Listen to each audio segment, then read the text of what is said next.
Mon frère a jeté ma couverture de bébé faite à la main à la poubelle lors de la fête prénatale. Les cadeaux bon marché n'ont pas leur place ici. Je l'ai ramassé et je suis parti sans dire un mot. Des heures plus tard, il a appelé en panique. Sœur. Que as-tu caché à l'intérieur de cette couverture? J'ai souri froidement parce que je m'appelle Rachel. J'ai 32 ans. Et au moment où ma couverture de bébé faite à la main a atterri dans la poubelle, quelque chose en moi est devenu parfaitement calme. Mon frère l'a à peine dépliée avant de la tenir entre deux doigts comme si c'était une serviette sale. Les cadeaux bon marché n'ont pas leur place ici, a-t-il annoncé assez fort pour que chaque invité à la fête prénatale l'entende. Quelques personnes ont fixé leurs assiettes. Quelqu'un a ri nerveusement. Sa femme enceinte a tendu la main vers lui, mais il s'est écarté et a laissé tomber la couverture sur des gobelets écrasés et du papier cadeau déchiré.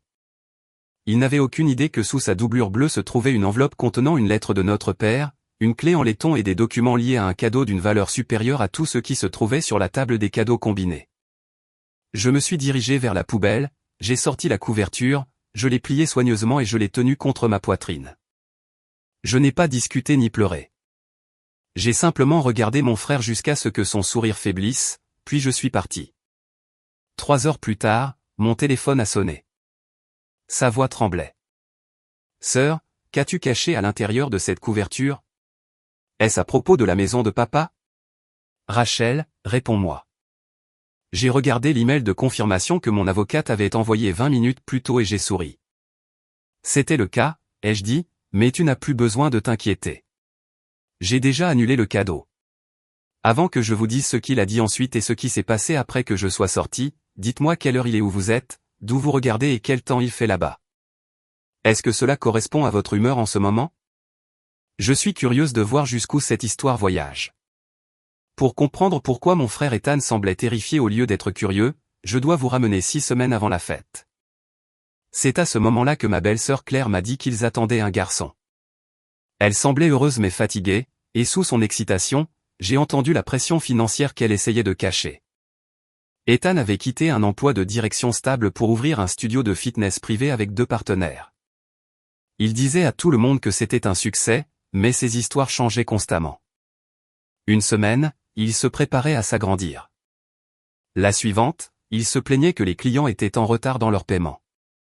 Claire a cessé de discuter des décorations de la chambre d'enfant et a commencé à demander si les bébés avaient vraiment besoin de tout ce qui était listé en ligne. J'ai proposé de l'aide, mais elle a insisté sur le fait qu'ils allaient bien. Ethan traitait l'arrivée du bébé comme une preuve de son succès. Il a réservé un lieu coûteux, créé une liste de cadeaux de luxe et a plaisanté en disant que quiconque prévoyait d'apporter de petites choses faites à la main devrait s'épargner cet effort. J'aurais dû reconnaître l'avertissement. Notre mère m'a appris à coudre quand j'avais 9 ans. Elle croyait que les objets faits à la main portaient la preuve du temps que quelqu'un donnait volontairement. Après sa mort, j'ai hérité de sa boîte à couture, toujours remplie de fils délavés, d'aiguilles tordues, d'un ruban à mesurer et de chutes de vêtements qu'elle avait fait pour nous. J'ai choisi un coton bleu doux pour la couverture et j'ai utilisé de vieux tissus de famille pour la bordure intérieure. Un carré venait de la chemise que notre père portait quand il m'a appris à conduire. Un autre venait du tablier que notre mère utilisait chaque Thanksgiving. J'ai ajouté un morceau du maillot de baseball d'enfance d'Ethan parce que malgré notre histoire compliquée, je voulais que son fils soit entouré de preuves que sa famille s'était autrefois aimée sans compter les points. Mais la couverture n'était que la partie visible de mon cadeau. Notre père m'avait laissé la vieille maison du lac à sa mort 3 ans plus tôt, une décision qu'Ethan n'a jamais acceptée. Il a dit aux proches que papa m'avait favorisé parce que j'étais responsable et a insinué que j'avais influencé le testament pendant que papa était malade. La vérité était différente. 8 ans plus tôt, Ethan avait pris $38 000 du compte d'urgence de nos parents. Il a prétendu que Claire avait besoin d'un traitement médical urgent, mais un tel traitement n'existait pas. Il avait utilisé l'argent pour régler des dettes de paris sportifs et empêcher les prêteurs de contacter son employeur. Quand papa a découvert la vérité, Ethan a signé un accord de remboursement. Il a remboursé moins de $5 000, puis s'est comporté comme si l'affaire devait être oubliée. Papa a gardé le scandale privé parce qu'il ne voulait pas qu'Ethan soit défini en permanence par une seule décision. Au lieu de cela, il a changé son testament, m'a laissé la maison du lac et a écrit une lettre expliquant que je pourrais la partager si Ethan devenait honnête, financièrement stable et capable de valoriser la famille plutôt que les apparences. La lettre se terminait par un avertissement que je connaissais par cœur. Ne le récompense pas pour avoir simulé le changement, Rachel. Attends que faire différemment lui coûte quelque chose. Quand Claire est tombée enceinte, je me suis convaincu que le bébé avait changé Ethan. Il assistait au rendez-vous, discutait de la chambre d'enfant et me disait qu'il comprenait enfin pourquoi papa s'était inquiété pour l'avenir. Je voulais le croire. La maison du lac valait environ 460 000 $, mais sa valeur émotionnelle comptait plus. Ethan et moi y avions appris à nager. Maman avait planté de la lavande à côté du porche. Papa marquait nos tailles sur le chambranle de la porte de la cuisine. Je ne voulais plus que la propriété de cette histoire reste une arme entre nous. Sans le dire à Ethan, j'ai rencontré mon avocate et préparé un accord conditionnel, lui donnant une participation de 40% dans la maison. Sa famille pourrait utiliser la propriété, mais il ne pourrait pas vendre, transférer ou emprunter sur sa part sans mon approbation pendant 10 ans. J'ai également créé une fiducie d'éducation de 50 000 $ pour mon neveu. Ethan n'aurait aucun contrôle sur celle-ci. L'argent irait directement à l'éducation ou aux soins médicaux de l'enfant.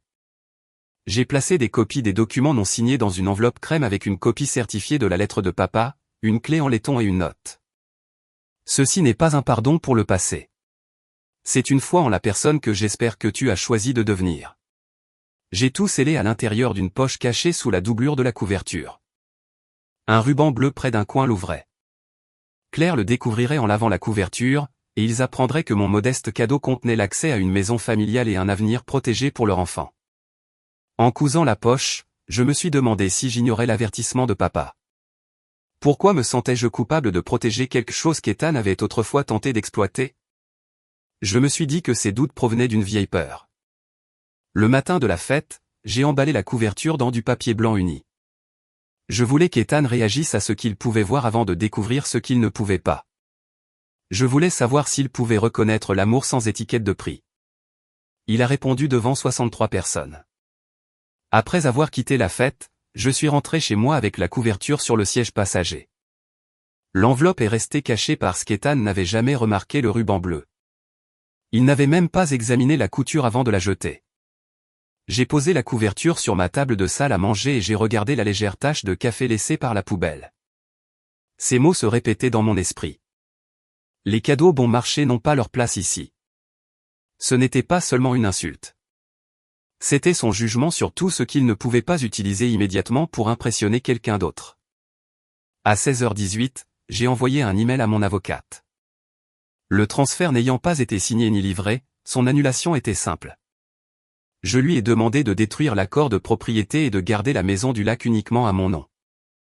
Je lui ai demandé de poursuivre avec la fiducie d'éducation, en ajoutant qu'Ethan ne pourrait jamais servir de fiduciaire, demander de remboursement ou emprunter sur celle-ci. Mon neveu ne perdrait pas son avenir à cause de son père. Ethan ne perdrait que le pouvoir de le contrôler. À 17h02, mon avocate a confirmé que le transfert avait été retiré. 19 minutes plus tard, Claire m'a envoyé un message. Je suis tellement désolé. Ce qu'il a fait était cruel. S'il te plaît, dis-moi que tu es bien rentré. Je voulais la rassurer, mais une partie de moi se demandait pourquoi elle était restée silencieuse. Puis je me suis souvenu qu'elle avait tendu la main vers Ethan et de la peur sur son visage. Le silence peut être de la lâcheté, mais il peut aussi être une stratégie de survie. À 17h46, Ethan a appelé.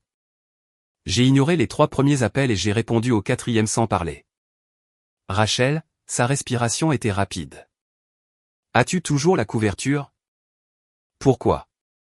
Claire a vu une enveloppe à l'intérieur quand tu l'as sortie de la poubelle. Que as-tu caché? Sa panique n'avait aucun sens. Il n'avait pas vu les documents. Il savait seulement qu'une enveloppe existait. Ça faisait partie du cadeau, ai-je dit.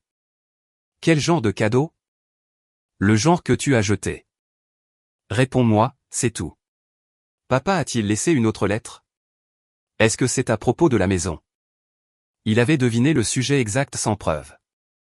Pourquoi penserais-tu que ça concerne la maison? Silence. Puis sa peur s'est transformée en fausse patience. Parce que tu ramènes toujours tout à cette propriété. Je sais que tu penses que papa a eu raison de te la laisser. Je n'ai pas mentionné la maison. Toi, si. Il a prétendu que la fête avait été stressante et a dit que mon cadeau avait l'air déplacé. À côté de la poussette de créateur? Ai-je demandé.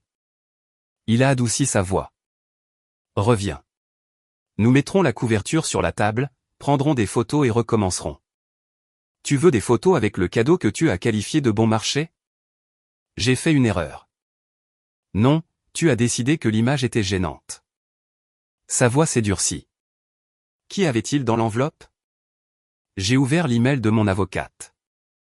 Une participation de 40% dans la maison du lac, une clé, la lettre de papa et des informations sur une fiducie d'éducation de 50 000 $. Quelque chose a heurté le sol à l'autre bout du fil. Tu mens. Non, je ne mens pas. Tu allais me donner une partie de la maison. Je l'envisageais, sous des conditions qui protégeaient la propriété. Où sont les papiers? Annulés. Qu'est-ce que ça veut dire? Le transfert n'aura jamais lieu. La fiducie reste pour ton fils, mais tu n'y auras aucun accès. Sa réponse n'était pas la honte. C'était la rage. Tu as annulé des centaines de milliers de dollars à cause d'un seul commentaire. Tu as jeté mon cadeau à la poubelle. C'était une couverture. Et voilà. Il a exigé que j'apporte les documents le lendemain et a promis de signer toutes les conditions que je voulais. Je lui ai dit qu'il n'y avait plus de documents à signer. Tu ne comprends pas ce que tu fais, a-t-il dit. Explique-le-moi.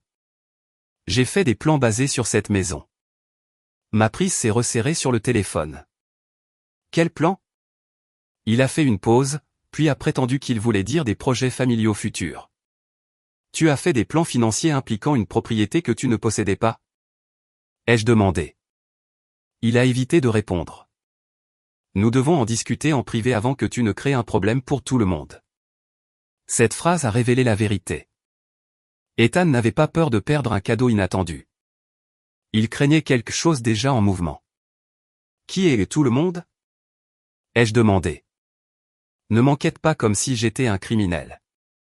Je ne t'ai pas traité de criminel. Tu le pensais. Je pense que tu en savais plus sur mon plan que tu n'aurais dû. Il m'a accusé d'agir avec une supériorité morale parce que papa m'avait fait confiance. Au lieu de discuter, j'ai baissé la voix. Que as-tu dit à la banque, Ethan? La ligne est devenue silencieuse. Finalement, il a demandé, qui t'a parlé? Il n'y a eu aucun démenti, seulement la question instinctive de quelqu'un qui identifie un témoin.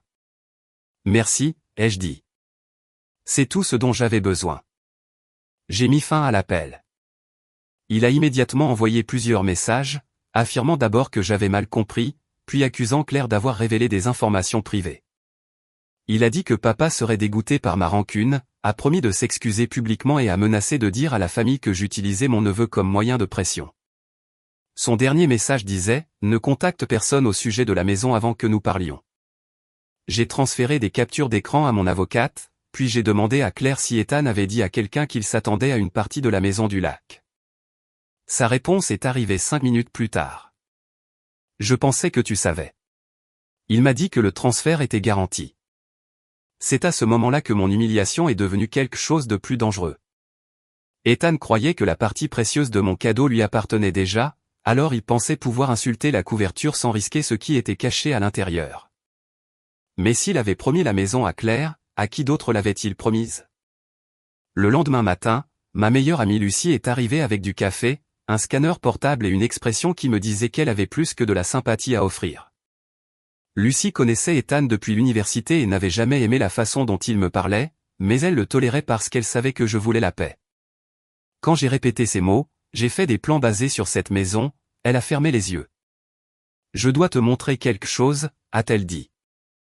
3 semaines plus tôt, Ethan l'avait contactée via les réseaux sociaux. Comme elle gérait des contrats de propriété commerciale, il a demandé quels documents un prêteur exigerait pour un prêt commercial garanti par un bien immobilier en copropriété. Lucie a supposé que la question était hypothétique jusqu'à ce qu'il envoie une photo de la maison du lac et écrive « Ma sœur me transfère 40% à la naissance du bébé. Ça vaut environ un demi-million. Je dois savoir à quelle vitesse je peux utiliser ma part comme levier. » Je ne lui avais jamais dit le pourcentage. Lucie m'a montré 11 messages. Ethan m'appelait assez sentimental pour signer n'importe quoi si je le présente comme une affaire de famille. Il disait que le transfert l'aiderait à obtenir au moins 150 000 $ pour son studio. Quand Lucie l'a averti que des restrictions pourraient l'empêcher de l'utiliser comme garantie, il a répondu « Rachel n'ajoutera pas de restrictions. Elle se sent toujours coupable. Papa m'a déshérité. » Son dernier message était pire. Le bébé arrive au moment parfait.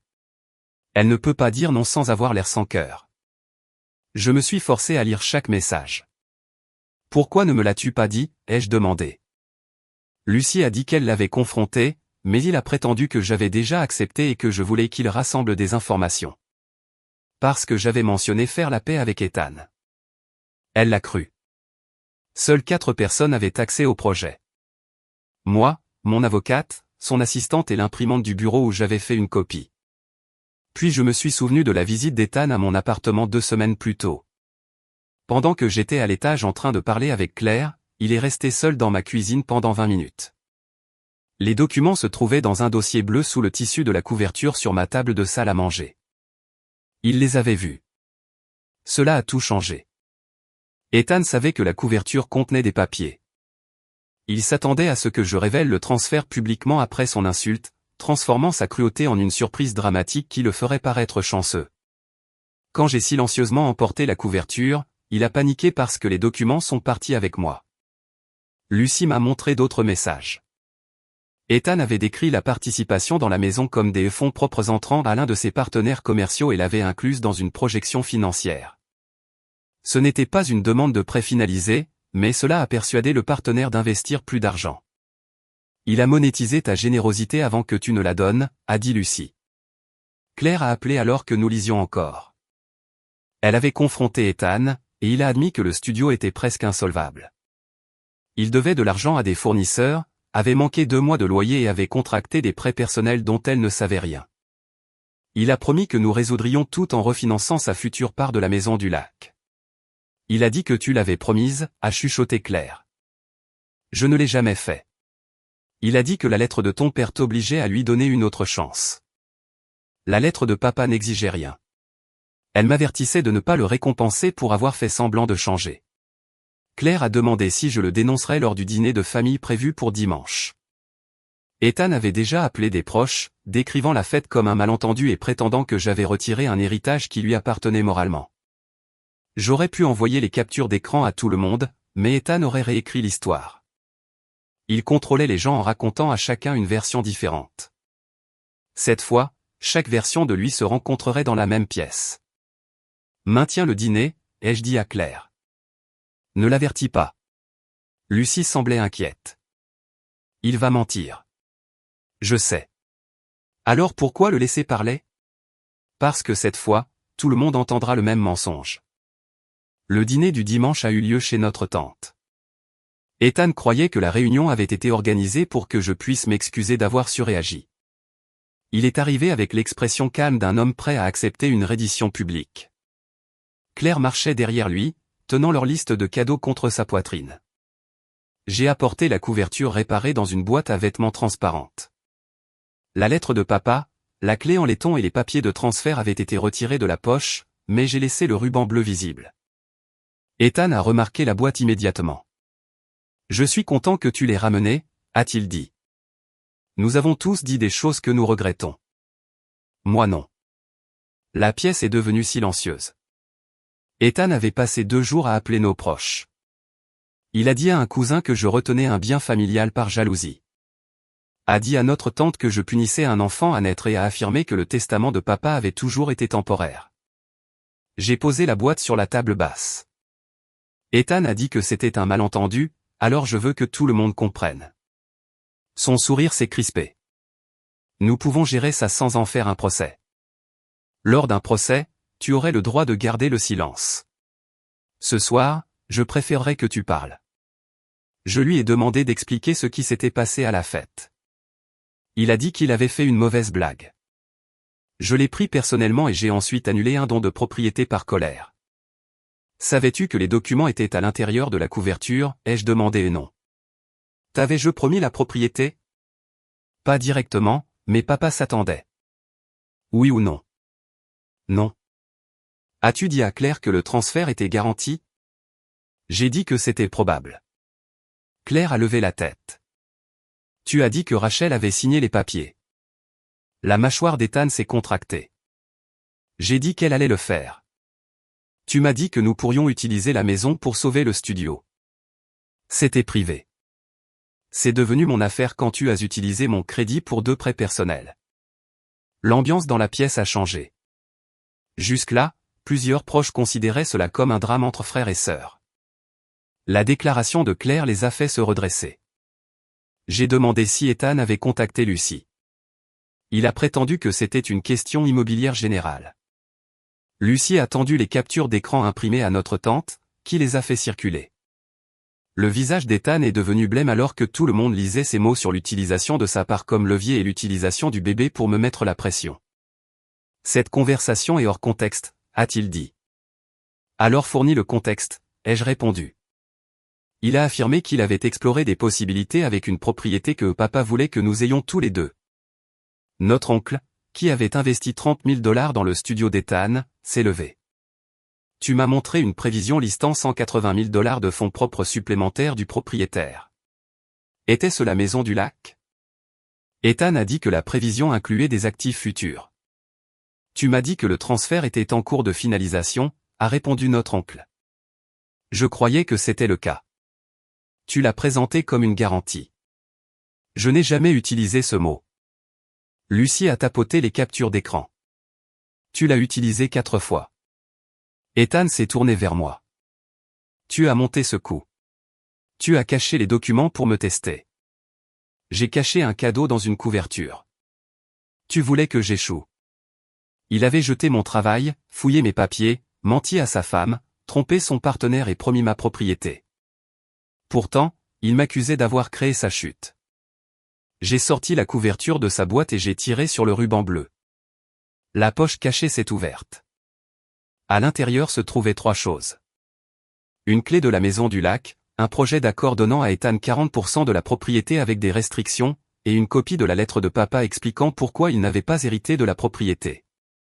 Ethan s'est avancé. Cette lettre est privée. Elle est restée privée tant que le silence de papa te protégeait. Tu as renoncé à cette protection lorsque tu m'as accusé de voler ton héritage. J'ai dit à la famille qu'Ethan avait pris 38 000 $ des économies d'urgence de nos parents et avait menti sur la raison. Notre tante a couvert sa bouche. Notre oncle s'est assis. Papa a pardonné ça, a dit Ethan. Papa t'a permis de le rembourser en privé. Tu as remboursé 4 800 $. J'étais jeune. Tu avais 27 ans. J'ai lu le passage pertinent de la lettre de papa. Si Ethan devient un homme qui dit la vérité avant d'être pris, honore ses dettes sans exiger d'applaudissements, et respecte ce que les autres construisent, tu pourras décider si le partage de la maison sert la famille. Ne le récompense pas pour avoir simulé le changement. Personne n'a parlé. Ethan a ri amèrement. Papa t'a nommé juge de ma vie. Non, il m'a rendu responsable d'une propriété. Tu l'as utilisée comme base de promesses financières que je n'ai jamais autorisée. Tu allais me la donner. J'allais le faire. Alors c'est de la vengeance. C'est une conséquence. Il m'a accusé de prendre une maison à son fils. Je lui ai dit que son fils n'allait jamais posséder la maison et qu'Ethan prévoyait d'emprunter sur sa part pour sauver une entreprise en faillite. La fiducie d'éducation de 50 000 $ existe toujours, ai-je dit. Ton fils la garde. Tu ne peux pas y accéder. Claire m'a regardé fixement. La fiducie est toujours là. Oui. Ton enfant n'a rien fait de mal. Ethan ne pouvait plus prétendre que je punissais le bébé. Notre oncle a demandé ce qui allait arriver au studio. Ethan est resté silencieux. Claire a répondu, sans la maison, il ne peut pas obtenir le prêt. Sans le prêt, ils ne peuvent pas payer le loyer. Puis elle a révélé qu'Ethan avait ouvert une carte de crédit à son nom en cachant la demande parmi des documents d'hôpital. J'essayais de nous maintenir à flot, a-t-il argumenté. Tu essayais de te maintenir une apparence de succès, a répondu Claire. Ethan s'est tourné vers moi. Bien. J'ai mal géré l'argent. Ça ne justifie pas de m'humilier. J'ai levé la couverture. Que faisais-tu quand tu as jeté ça à la poubelle devant 63 personnes? C'était différent. Parce que tu as seulement essayé de me faire sentir sans valeur. Il a proposé de s'excuser et de faire l'éloge de la couverture si je rétablissais le transfert. Il croyait que les bons mots pourraient acheter ma reddition. Je ne veux pas d'excuses offertes comme un acompte, ai-je dit. J'ai posé 3 documents sur la table. La confirmation que le transfert était retiré, la preuve de la fiducie indépendante et un avis ordonnant à Ethan de cesser de revendiquer tout intérêt dans la maison. Des copies avaient été envoyées à ses partenaires et à son prêteur. Tu as contacté mon prêteur, a-t-il chuchoté. Mon avocate a corrigé une fausse déclaration impliquant ma propriété. Tu as détruit mon entreprise. J'ai dit aux gens que tu ne possédais pas ce que tu leur offrais. Ton entreprise était déjà en train d'échouer. Notre oncle a exigé un compte rendu complet de son investissement. Claire a enlevé son alliance et l'a mise dans son sac à main. Je reste chez mes parents jusqu'à ce qu'un comptable examine tout. Tu n'utiliseras plus mon nom ni mon crédit. Ethan l'a regardé fixement. Tu me quittes à cause d'une couverture? Non, je te quitte parce qu'à chaque fois que la vérité t'atteint, tu la renommes. J'ai plié la couverture. La maison du lac reste la mienne. La fiducie reste à ton fils. Tes dettes restent les tiennes. Ethan a regardé autour de lui, mais personne ne l'a défendu. Rachel, s'il te plaît. Nous pouvons parler en privé. Après que tout le monde ait entendu ce que tu as essayé de cacher. Alors, ai-je demandé, combien d'argent croyais-tu que valait mon amour? Il a regardé l'accord non signé. 40%, ai-je répondu. Ethan m'a suivi dans la cuisine après que la famille ait commencé à interroger Claire et à appeler des comptables. Une fois la porte fermée, il a abandonné son jeu de frère blessé. Appelle le prêteur ce soir, a-t-il dit. Dis-leur qu'il y a eu un malentendu. Il n'y en a pas eu. Je pourrais tout perdre. Tu as offert quelque chose qui m'appartenait. Il a soutenu que la demande de prêt était incomplète et a insisté sur le fait que le studio n'avait besoin que de 3 mois de plus. Claire avait entendu la même promesse 6 mois plus tôt. Rachel, je suis ton frère, a-t-il dit. Tu t'en es souvenu quand tu avais besoin de garantie. Il a commencé à marchander. Il a offert d'accepter 20% au lieu de 40%, a promis de ne pas emprunter dessus pendant 5 ans, puis a suggéré que je détienne sa part tout en lui permettant de la décrire comme un actif. Quand j'ai refusé, il a offert une partie du studio en faillite. Finalement, il a promis de rembourser l'argent de nos parents si je rétablissais le transfert après 1 an. Chaque proposition exigeait que je porte le risque pendant qu'il recevait un soulagement immédiat. Tu penses toujours que c'est une négociation, ai-je dit. Qu'est-ce que c'est d'autre? Une limite. Il m'a accusé d'avoir toujours voulu la maison. Je lui ai rappelé que si c'était vrai, les documents de transfert n'auraient jamais existé. Je les ai créés parce que je croyais que tu avais changé. Jeter la couverture a exposé toutes les raisons pour lesquelles j'avais tort. Il a admis que le lieu coûteux, la pression de ses partenaires et la peur de paraître sans succès l'avaient fait ressentir du ressentiment pour mon cadeau simplement emballé. Je pensais que les gens nous jugeraient, a-t-il dit. Alors tu as fait en sorte qu'il me juge d'abord. Il ne l'a pas nié. Puis j'ai demandé s'il avait lu les documents dans mon appartement. Après avoir évité mon regard, il a admis qu'il l'avait fait. Pourquoi jeter la couverture si tu savais ce qu'elle contenait? Ai-je demandé. Je pensais que tu m'arrêterais, que tu ouvrirais la poche et que tu révélerais le vrai cadeau. Tout le monde verrait le transfert de propriété et la blague n'importerait pas. Sa réponse était pire que ce à quoi je m'attendais. Il avait créé une scène humiliante parce qu'il supposait que je le sauverais de ses conséquences et transformerais sa cruauté en un moment qui lui serait bénéfique.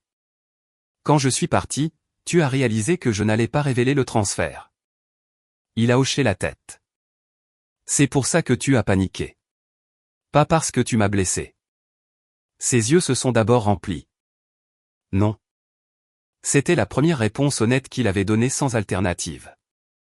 Je lui ai dit que le comptable de Claire examinerait chaque compte, que ses partenaires recevraient des informations exactes et qu'ils commenceraient à rembourser la dette restante de la succession.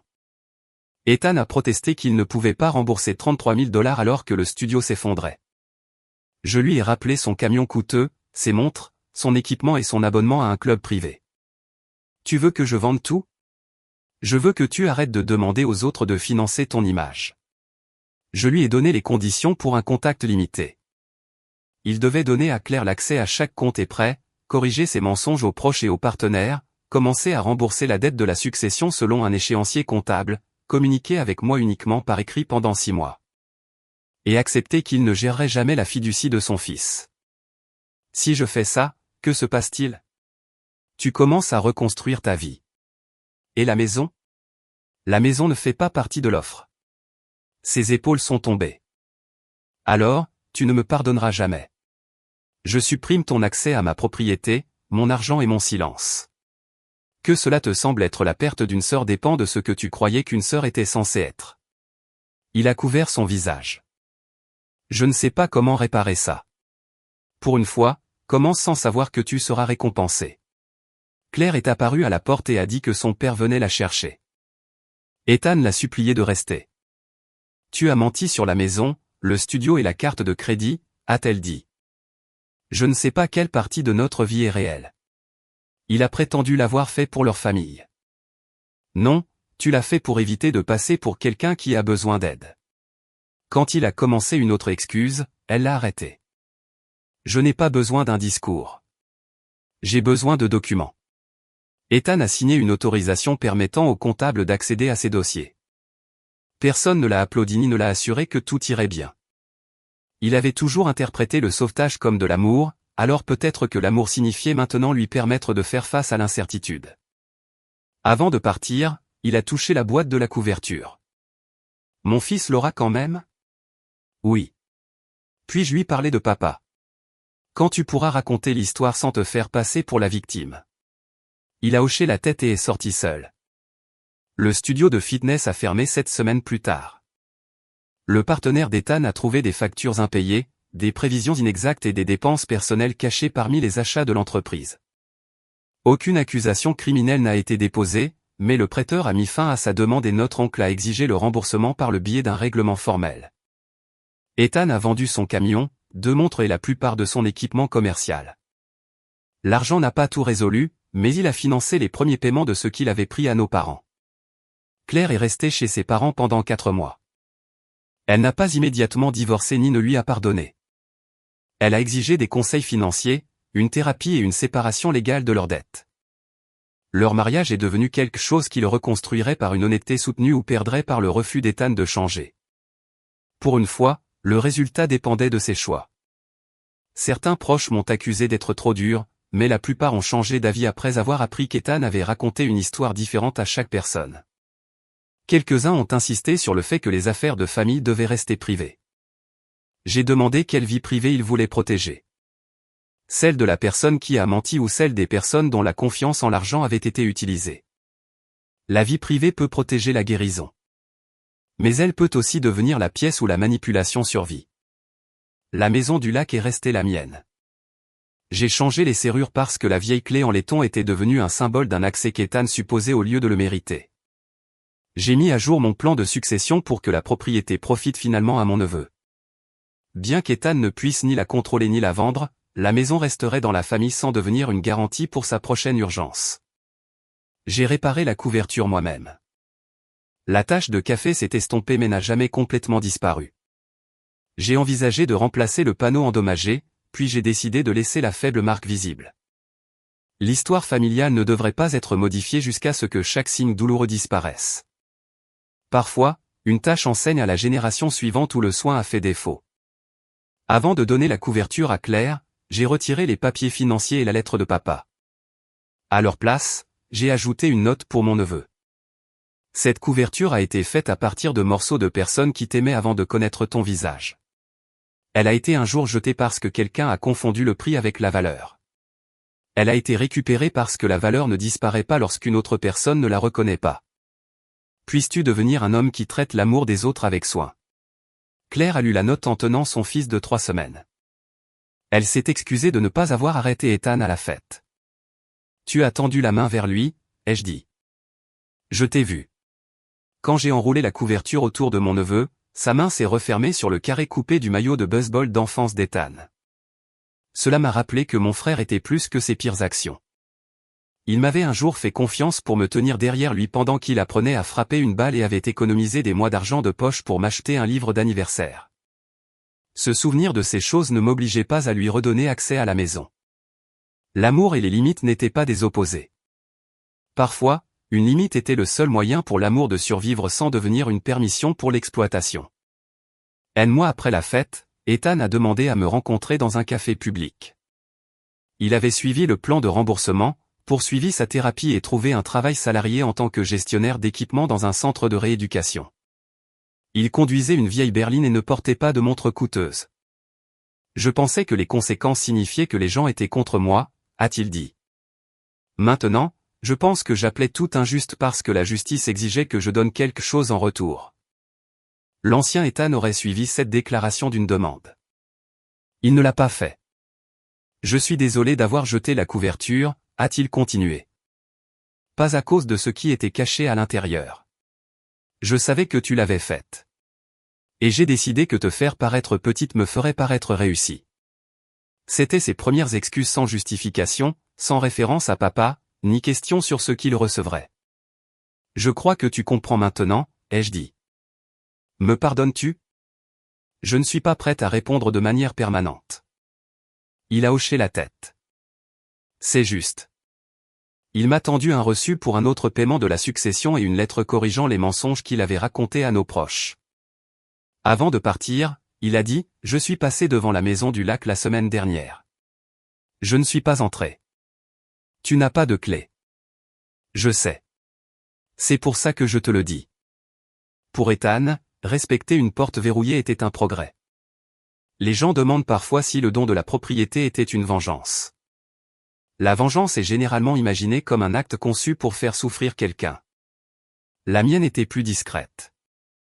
J'ai arrêté de protéger Ethan du coup naturel de ses décisions. J'ai corrigé ses mensonges, retiré ma propriété de ses plans, protégé son enfant sans le récompenser et permis à la vérité de recouvrer les dettes qu'il avait reportées. Le jour de la fête, Ethan croyait avoir jeté une couverture bon marché et perdu une maison chère. En réalité, la chose la plus précieuse à l'intérieur de cette couverture n'était ni la clé ni l'accord. C'était une dernière occasion de reconnaître l'amour avant de découvrir sa valeur marchande. Il a échoué. Quand il a appelé en panique, j'avais annulé le cadeau, mais pas l'éducation de son fils, sa chance de devenir honnête ou la possibilité que notre famille puisse guérir. J'ai annulé la capacité d'Ethan à utiliser mon amour comme garantie. C'était le prix qu'il a finalement compris. Alors dites-moi, si quelqu'un que vous aimiez jetait le dernier cadeau vous reliant à vos parents, des excuses seraient-elles suffisantes? Rétabliriez-vous tout ce qu'ils ont failli recevoir? Ou laisseriez-vous les conséquences subsister? Et quand le pardon devient-il guérison? Et quand devient-il la permission pour que la même trahison se reproduise? Nous apprécions vraiment votre soutien et votre temps. Tout dans cette histoire est fictif et créé uniquement pour la narration dramatique et le divertissement. Nous espérons que cela vous rappelle qu'être loyal envers les autres ne devrait jamais signifier être déloyal envers vous-même, surtout lorsque les gens autour de vous ne se souviennent de votre valeur qu'après que vous ayez enfin tourné la page.